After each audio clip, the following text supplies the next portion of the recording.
ஒரு toxic person அவங்க செய்யற எல்லா மிஸ்டேக்ஸ்க்கும் ஒரு எக்ஸ்கியூஸ் வச்சிருப்பாங்க. ஒரு சின்ன மிஸ்டேக்கா இருந்தாலும் சரி, பெரிய மிஸ்டேக்கா இருந்தாலும் சரி, எல்லாத்துக்குமே இவங்க கிட்ட ஒரு எக்ஸ்கியூஸ் இருக்கும்.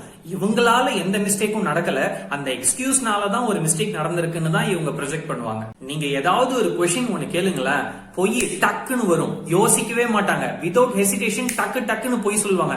பொய் மட்டும் இல்லைங்க, பொய் ஃபேக்டரியே அவங்க தான். அவங்க கிட்ட இருந்து ஸ்டோரி டக்குன்னு வந்துகிட்டே இருக்கும். ஏதாவது ஒரு இஷ்யூ ஆயிடுச்சுன்னு வச்சுக்கோங்களேன், அவங்களாலதான் ப்ராப்ளம் வந்துச்சுன்னு ஒத்துக்கவே மாட்டாங்க.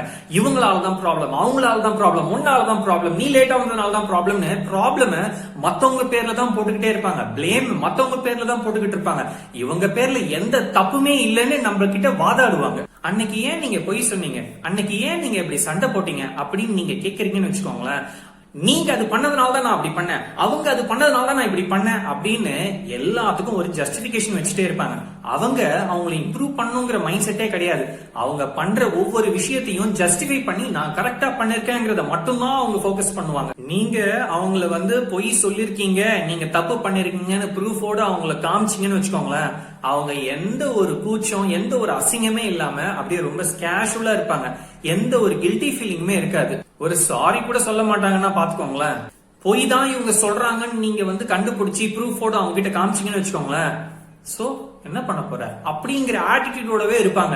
ரொம்ப சைலண்டா இருப்பாங்க. நான் இப்படிதான் இருப்பேன், நீ என்ன பண்ண முடியும் அப்படிங்கிற ஆட்டிடியூடோட இருப்பாங்க. இப்ப நான் சொன்னதை எல்லாத்தையும் நீங்க ஃபேஸ் பண்ணிருக்கீங்கன்னா புரிஞ்சுக்கோங்க, இதுதான் number 4 red flag of a toxic person.